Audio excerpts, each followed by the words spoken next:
Temp check. What kind of summer are we having this year? A family road trip summer? A beach bum summer? Or a wake me up when the sun sets summer? With Instacart, choose your own adventure and skip the shopping side quests. Where available, you can get ice cream delivered to your hotel, sunscreen to the pool, or cold brew to your bed. Well, door, in as fast as 30 minutes. Wherever you find yourself this summer, you can get the goods. Download Instacart for free delivery on your first 3 orders. Offer valid for a limited time. Minimum $10 per order. Excludes restaurants. Additional terms and fees apply. Have you ever covered a carpet stain with a rug? Ignored a leaky faucet? Pretended your half-painted living room is supposed to look like that? Well, you're not alone. We've all got unfinished home projects. But there's an easier way. Thumbtack is the app that makes it easier to care for your home. Pull out your phone and in just a few taps, search, chat, and book highly rated pros right in your neighborhood. Download Thumbtack and start caring for your home the easier way. Okay, it's time to commit. 2024 is the year for prioritizing yourself. Begin your new smile journey with Byte, and you could start seeing results in just 2 to 3 weeks. Just order your at-home impression kit today for only $14.95 at Byte.com. Byte clear liners are doctor-directed and delivered to your door. Treatment costs thousands less than braces, plus they offer financing options, accept eligible insurance, and you could pay with your HSA, FSA. Get 80% off your impression kit when you use code WONDERY at Byte.com. That's BYTE.com. Start your confidence journey today with Byte. Content warning, this episode includes discussion of drug addiction. The fentanyl crisis is real, and it's costing lives. According to the National Institute on Drug Abuse, fentanyl and other synthetic opioids other than methadone drove drug overdose deaths in the United States higher and higher between 2015 and 2022. Between those 2 years, drug overdose deaths saw an over 7.5-fold increase. With all of the awful news about these countless deaths and shattered lives, about the illicit fentanyl pipeline from precursors in China to production led by Mexican cartels, and of course the ravages of addiction linked to fentanyl and other opioids, it can be really easy to forget that fentanyl and other opioids do have a legitimate function. They can be very effective pain management tools. When it comes to the human body, there are different types of pain. Nociceptive pain is what happens when we bang our elbows or touch a hot stove. It's the pain that goes off because our nociceptive nerve fibers are responding to an injury. Neuropathic pain comes from damage to the nerves, and that usually comes from a disease or an injury. Now, malignant pain is a symptom of cancer. 2 other major categories of pain have to do with temporal factors. How long does the pain last? Acute pain refers to pain that is temporary and not long-lasting, at least relatively speaking. So if I, say, embark on an ill-advised and foolhardy attempt to move a bunch of loose picture frames and end up dropping a large sheet of glass on my foot, the pain I experience from the ensuing laceration would most likely be acute, because when that cut heals in a few days, I will not have any more issues with the pain. Meanwhile, if I suffer from an underlying condition that leads to severe muscle pain and chronic migraines, my pain is chronic. The muscle pain may be constant, and the strong headaches may be intermittent, but both are chronic because they are recurring issues that come back and stay for years. There are a lot of people dealing with chronic pain out there. A study from the Centers for Disease Control and Prevention found that the percentage of adults in the United States living with chronic pain, or pain lasting over 3 months, went from 20.5% to 21.8% from 2019 to 2021. Specifically, high-impact chronic pain went from 6.9% to 7.8%. The study defined high-impact chronic pain as a level of pain that made it hard for people to go on with daily life and work on most days. We should note that chronic pain is also linked to mental health issues like depression, substance abuse, anxiety, and even a higher risk of suicide. Some chronic pain patients have voiced frustration over measures taken to reduce the risk of opioid deaths. They say that a widespread movement against prescribing has made it more difficult for them to obtain the medications they need to function on a day-to-day basis. They say that physicians are losing the ability to use their own knowledge base and discretion in prescribing potentially risky medications, that threats of legal repercussions for overprescribing have had a chilling effect. They say that physicians are being undermined by an increasingly corporatized system that disincentivizes personalized focused treatment and instead emphasizes quick in-and-out interactions. Now, in past years, some physicians were indeed overprescribing. In some cases, that was simply due to greed. We have all seen the headlines about pill mills, where unethical doctors would scratch out prescription after illegitimate prescription for addicts. These prescriptions did not serve a real medical need. The mills were more like an assembly line for drugs. But chronic pain patients have argued that in an effort to stop such abuses, the medical world has gone too far in the other direction. Here on the Murder Sheet, we always seek to cover a complicated issue from as many sides and perspectives as possible. Today, we are fortunate enough to speak with Toni Collins. Toni is a chronic pain patient who was taken to speaking out about her experiences. She believes that the response to the opioid crisis has gone too far in one direction, and that the current environment undermines the patient-doctor relationship. Toni believes that while precautions ought to be in place to prevent abuse, physicians ought to be able to use their discretion and training to assess patients as individuals and take diagnoses and medical history into account in evaluating risk. My name is Anya Kane. I'm a journalist. And I'm Kevin Greenlee. I'm an attorney. And this is The Murder Sheet. We're a true crime podcast focused on original reporting, interviews, and deep dives into murder cases. We're The Murder Sheet. And this is The Fentanyl Files, a conversation with a chronic pain patient.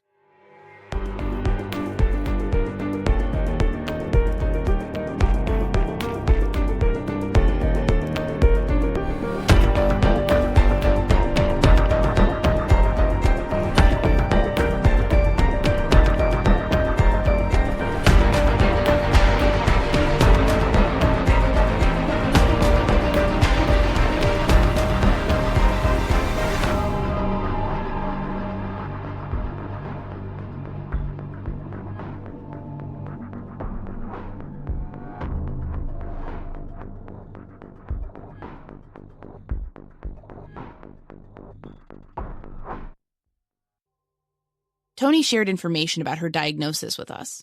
She says that recent magnetic resonance imaging from February revealed that she has 3 levels of spondylolisthesis and that her lumbar spine is going through degenerative disc disease and facet arthropathy. She's even got some spinal herniations pressing into her spinal cord. Spondylolisthesis refers to when a vertebrae slips forward and starts jutting up against the bone below it.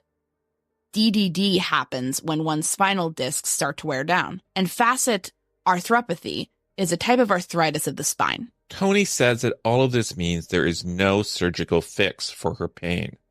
She thinks it is important for people to understand that there is a difference between medical-grade fentanyl and illicit fentanyl created by cartels with no quality control or regulations. She believes that media coverage ought to highlight the differences between the two, to avoid maligning fentanyl and opioids used correctly under the guidance of a doctor for a legitimate attempt at pain management. This episode is sponsored by AutoTrader. Credit scores, down payments, interest rates. Car buying can be a numbers game, but you don't have to be a math expert to get the keys to your dream car. Just use Kelley Blue Book My Wallet on AutoTrader. Crunch your numbers and get your personalized results so you know exactly how much you'll pay each month for your car. It's like having a magic wand for your wallet. Presto! The car you've been wanting is now within reach. So hit the road and leave your calculator at home. Find your next car on autotrader.com. What makes a life a good one? Is it the adventure you have? Or the friends you find along the way? Maybe it's pursuing your passion while striving to protect, defend, and save what you believe in every single day. So, what makes a life a good one? In the Coast Guard, we think it's all of the above and more, but you'll have to find out for yourself. Visit gocoastguard.com to learn more. Tony has been speaking out about these issues in a number of spaces. On TikTok, she posts under the handle TonyCollins0024.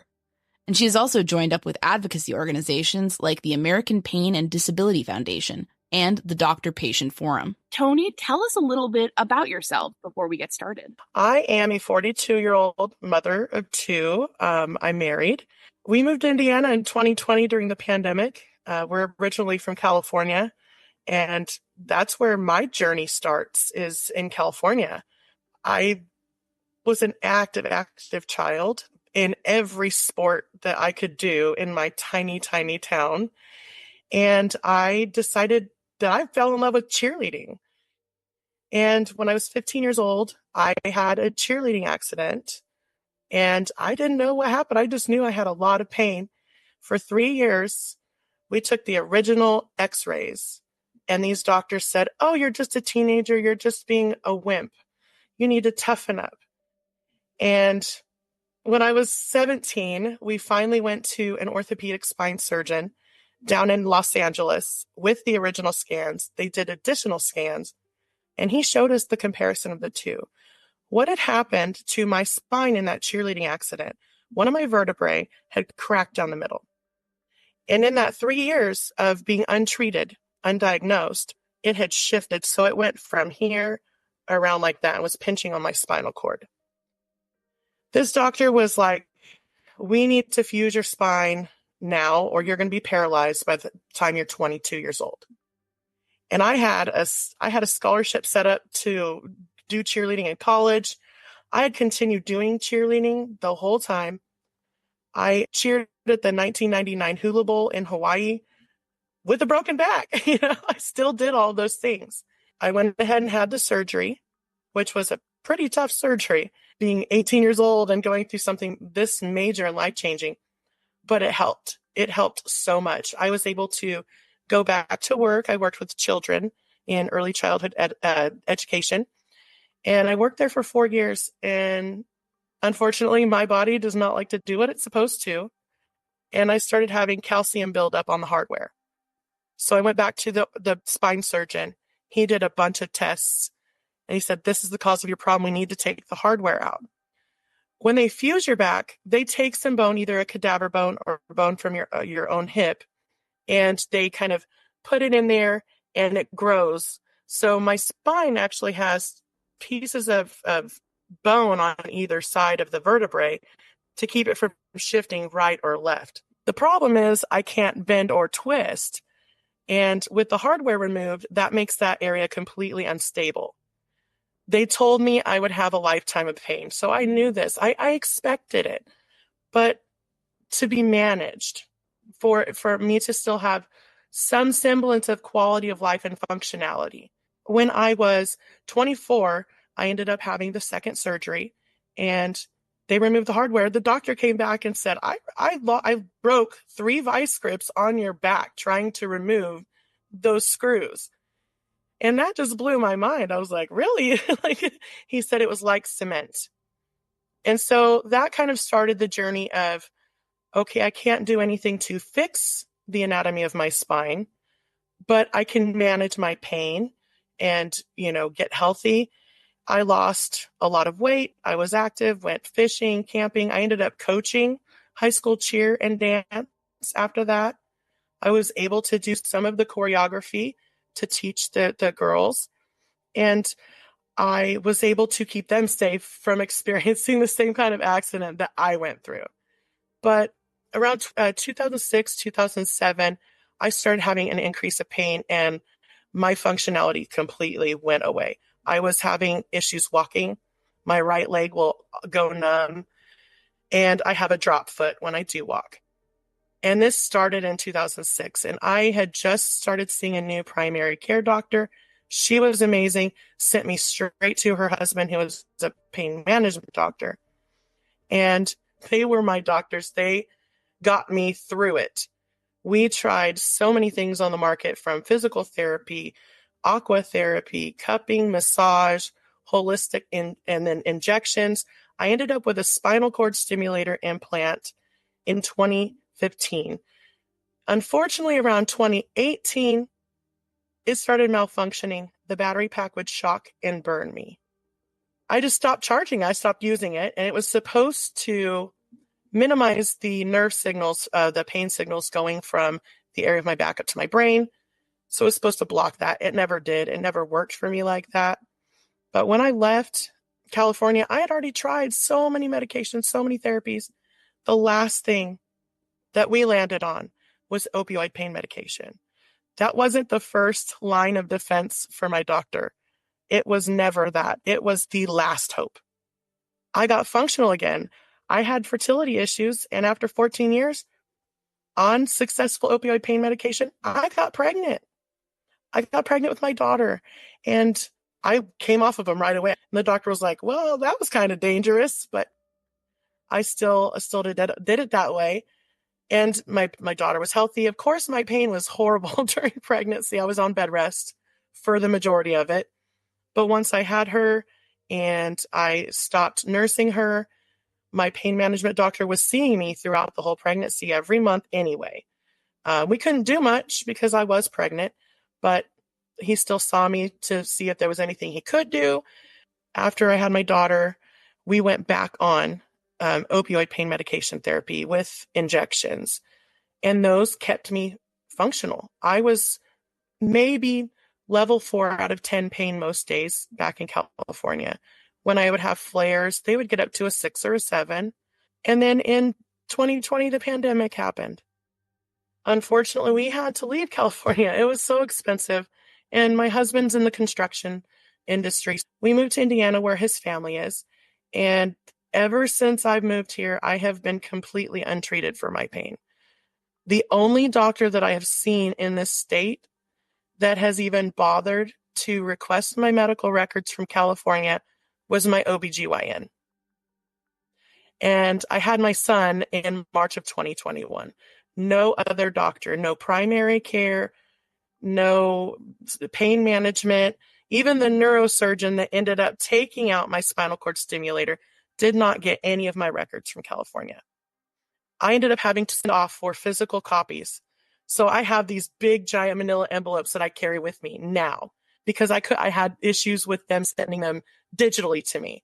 So, but I have those hard copies there so I can pull up whatever I need because these doctors are not, they're telling me continuously. And now I've been on 6 different doctors here in Indiana between pain management, neurosurgeon, and primary care.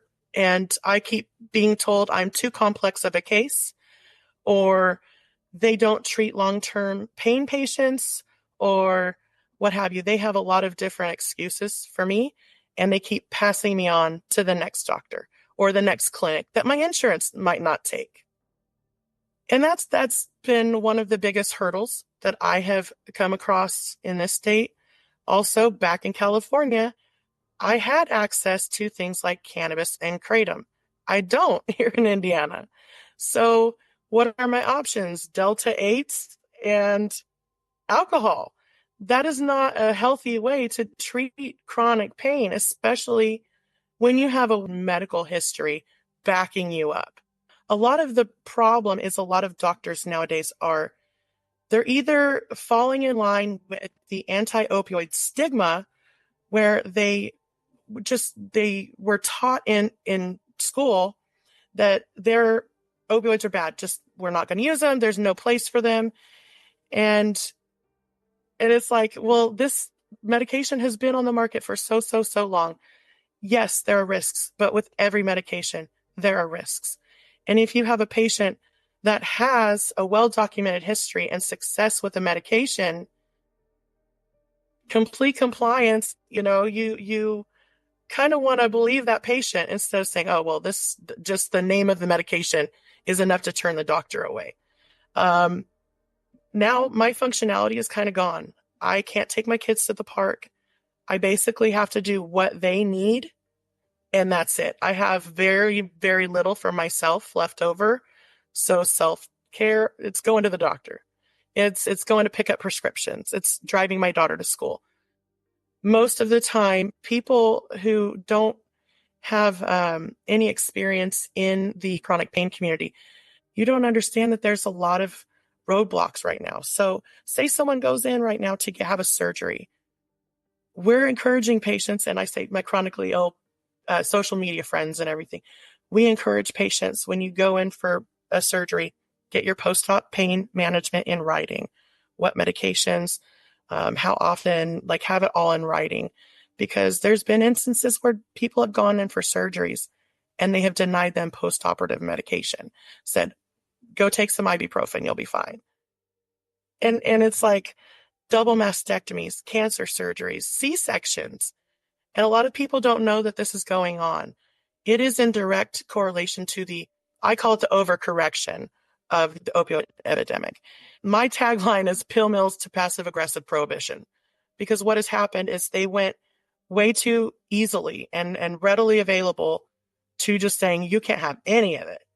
And we're not going to outlaw it, but we're going to get there. We're going to make it really, really hard for you to obtain this. And we're seeing doctors being arrested for what is classified as overprescribing. They have essentially this thing called NARC score, and it's essentially like a prescription credit score. Every patient has one, and it's your risk assessment tool for the doctors to look at your addiction risks. They have opioid risk assessment tool kits that the doctors have you fill out at Pain Management. They used to include a very, very upsetting question about if you had any childhood sexual abuse. For women, if you answered yes to this question, you got 3 points. If you were male, you got 1. So, and this goes towards your risk. So women were more at risk just based on that one question. And a lot of doctors have since taken that question out. Thank goodness. But there's just so many hurdles. And now DEA is cutting the production of medications, and so many medications are being halted in production because too many government entities are involved in healthcare, and it takes the personal experience away from the doctor and the patient. And that's kind of one of the big hurdles right now. What are some of the things that people who don't have chronic pain don't understand about the physical and emotional toll, not only of living with that pain, but having it be untreated and having to go through some of these hurdles in the medical system? Yeah, it's hard to try and explain. We have like this spoon theory, and the way that people explain it is every day, every human gets a certain amount of spoons. And if you do a shower, then that takes a certain amount of spoons away. And if you cook dinner, it takes a certain amount of spoons away. And once you're out of spoons, you can't borrow from tomorrow. It's when you're dealing with chronic pain, it's not only just feeling the intensity of the pain, but it's frustrating mentally. I have been in therapy for years. Thank goodness. That's the only way I'm able to get through being untreated. We talk about tools to where I can breathe through when I have huge flares. You can't force this pain to go away. You can't wish it away. You can't think it away. And it's small tasks. It's things that normal people would never even imagine. For instance, when I'm in a huge pain flare, my husband has to wipe me after I use the restroom. My husband has to help me bathe. Some days you have great days and I can conquer my whole house and clean my whole house, but then I'm down for 3 days. So it's a give and take with yourself, your brain, your social circle goes away. There's a lot of things that suffer because you're kind of in a prison in your own body. Why do you think it is so different state by state in terms of what doctors are willing to do? Honestly, I think it has to do with geographical and the way people are raised, because a lot of doctors around here have gone to college here and have been raised here. And so they have, I don't know how to put it without sounding harsh, but they do have the mindset of their generations before them. So what their grandpa thought, they're going to think. What they think is what their kids are going to think. And so a lot of people, the second in my social media have brought up needing opioid pain medication. Oh, you're just a pill popper, a drug seeker. You're you're just looking to get high. You're just looking to get fixed. No, I'm not. I'm looking to function just like you. But in California, I think politics does come into play. I think the legislation in each state does matter because in California, you do have a lot of more socially liberal ideas. So recreational cannabis, for instance, it was medical for a very long time. And in 2016, they opened it up to recreational. But in Indiana, the people in the government are not on board with things they don't understand or things that they might not approve of. I think that really does come into play. It's really interesting because what you've mentioned, the passive aggressive prohibition. I mean, I think anyone who's vaguely familiar with fentanyl and the opioid crisis understands that there was a time when opioids were being prescribed far too easily and like people were getting hooked. Absolutely. I mean, and I guess my question for you mentioned the legislature. What sort of authorities? I mean, I'm just focusing on Indiana right now because that's where we all are. What authorities would come in to, I guess, help fix some of the problems that you've outlined here? A lot of it starts with the organizations that are throwing money into the anti-opioid agenda.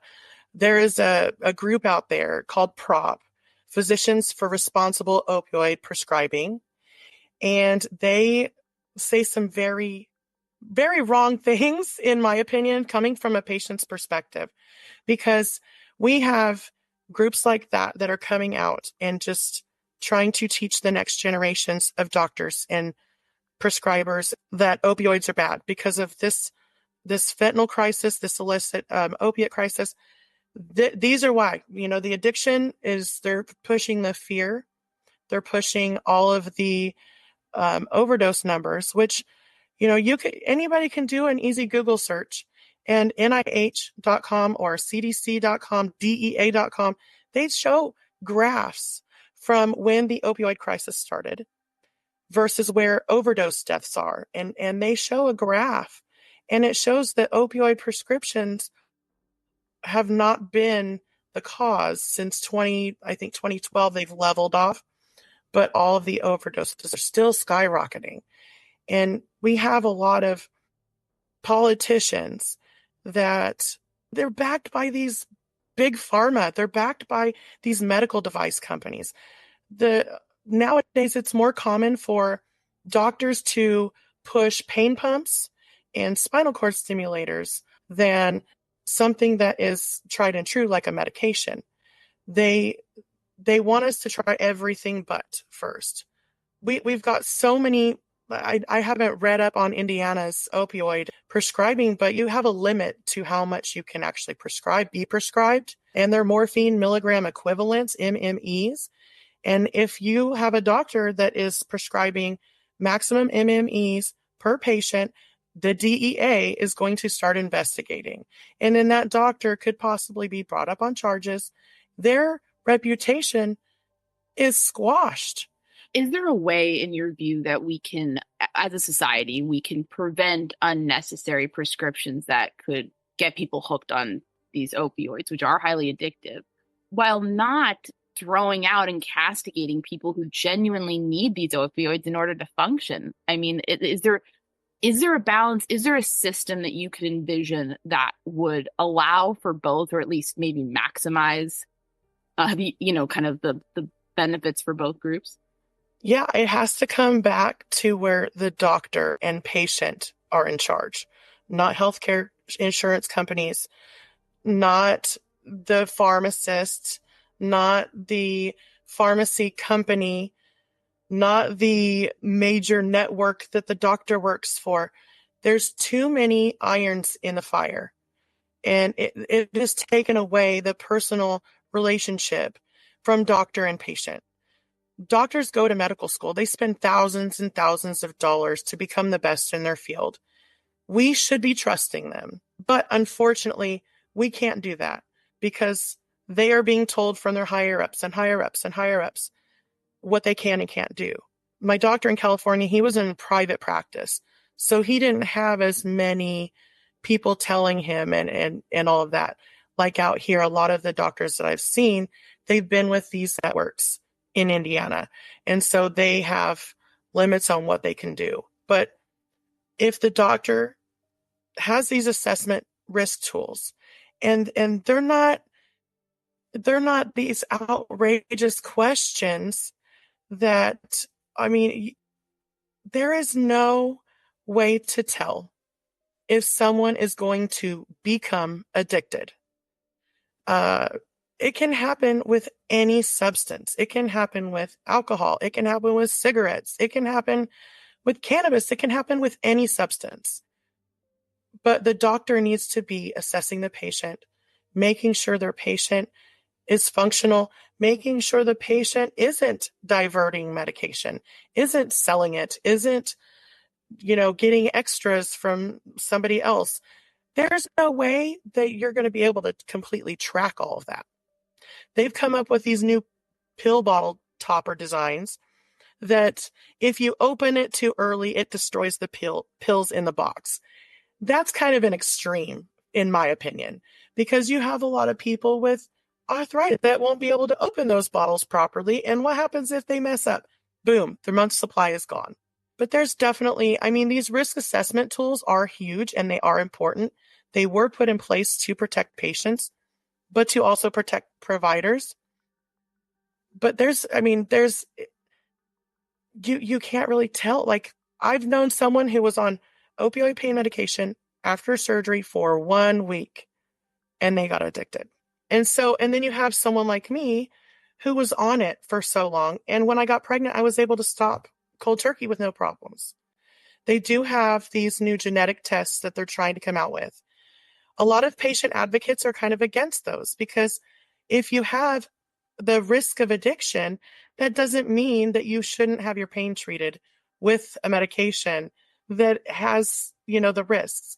That's when the doctor-patient relationship is important because your doctor is going to be able to read your body language. They're going to be able to look in your eyes and tell. They're going to be able to see if you're coming in for prescriptions early or what have you. And then every month, pain patients have to take urinalysis. You have to, do these tests to make sure that you're not misusing your medication and that you have the appropriate levels in there. Like there's a lot of hoops to jump through. I had a hysterectomy back in July, and they gave me the exact medication that I was on in California for my spine pain post-operatively for my hysterectomy because my OBGYN out here, she's amazing. I absolutely love her. And she talked to me. We had an open conversation about this. And I said, listen, you know that I'm already in this chronic back pain issue, this spine pain. And then you're going to cause acute pain by doing this surgery. What are you going to be able to do for me? And she said, what works best for you? Only doctor out here that has ever asked me that was what works best for you. And I told her what worked for me in California. And that's what she put me on. And that was the most normal that I have ever felt in the past 4 years was when I was laid up recovering from my hysterectomy because my spine, I wanted to get up and do all of these things, but I still had post-operative limitations, but my back felt great. And I was like, well, this is ridiculous. I'm recovering from like a major, an organ just exited my body. And this is the most normal I felt in 4 years. It's frustrating because, and a lot of chronic pain patients, you would not be able to tell by looking at us that we are in the amount of pain that we are constantly in. We learn how to mask it because when you're walking out in the grocery store, nobody wants to see that, and you kind of get this social construct up and you have to play your part. You have to, for me being a mom, I can't let my kids see my pain all the time. I can't let my husband see my pain all the time. It's unfair to me and to them. I shouldn't have to hide my issues, but they didn't ask for it either, and that's kind of what a lot of the problem is for most chronic pain patients right now. And, there's over 50 million people living in chronic pain, 50 million Americans. That's a big number. And we have so many patients who are constantly, everybody uses the term gaslighting, gaslit. When you have doctors who won't bother getting your medical records, or they do, they see your spinal conditions and they say, you don't really feel that much pain. Like that, how do you live in my body? No, you don't. I don't live in your body. And that's one of the issues, the clinicians don't believe that we're in this much pain. I went to the emergency room here in Indiana with an acute kidney failure episode. Like I was in acute kidney failure. Couldn't figure it out why. And the hospitalist, when I was admitted into the hospital, told me, and I was in a huge spine pain flare. I could barely walk. She said, if you would just get out of bed and do a little bit more walking, you wouldn't have had this kidney issue. And I said, do you realize that I have spinal conditions that have, created me into this disabled person since 2006? Like I broke my back. I've had failed surgeries. And it was just this big thing. I ended up having to file a complaint with the hospital and with my insurance. And, it's just disgusting. You can't walk that off. I mean, that's not how it works. No, I have to walk with a cane now, like I'm 42.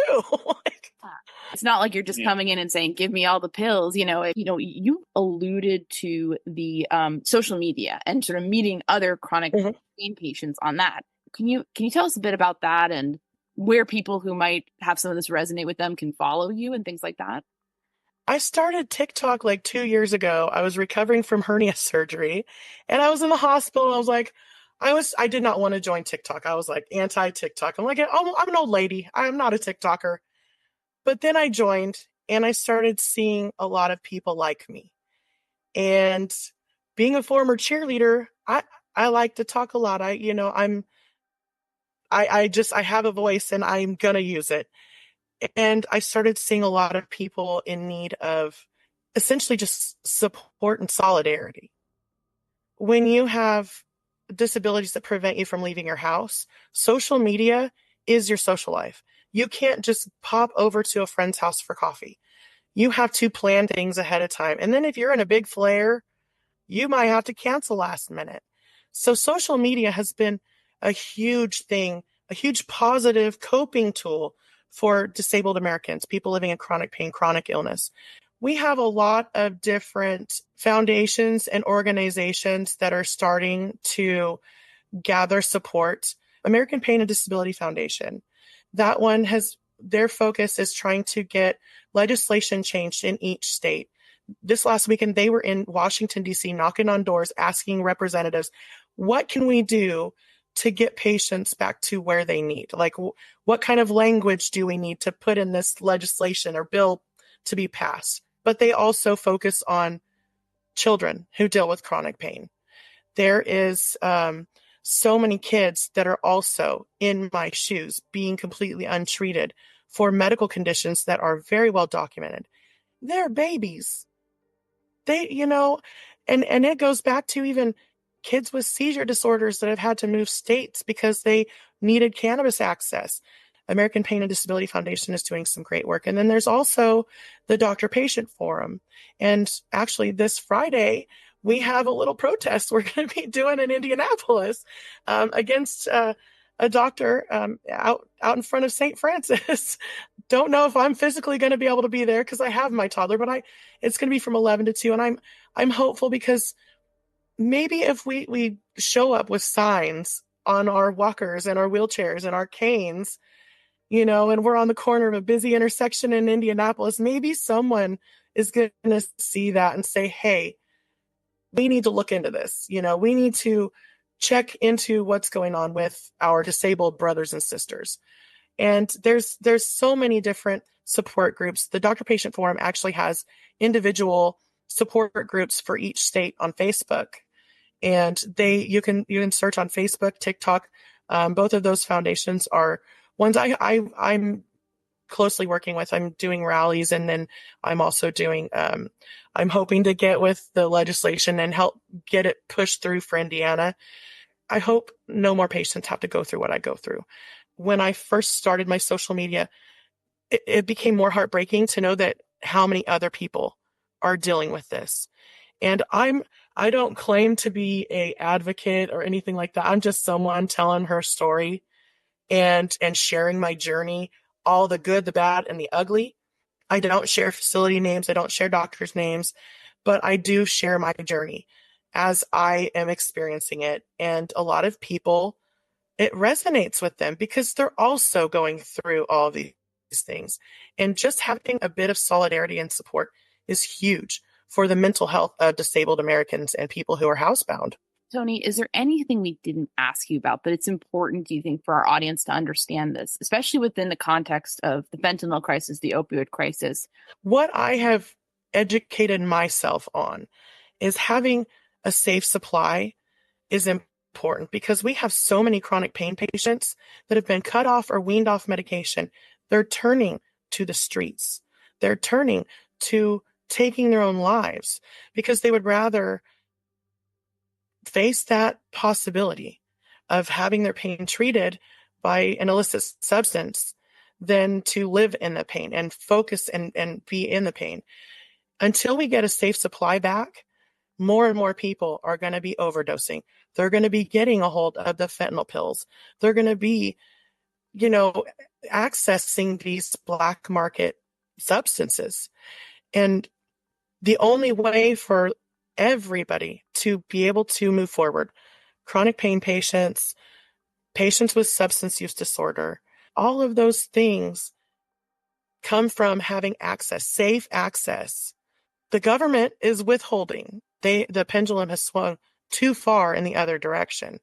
And it's all because they've limited production of medications. They've limited access, prescribing. Pharmacies are limiting. They're playing, oh, you can't get this medication unless you tell me your medical diagnosis. And that's a violation of HIPAA.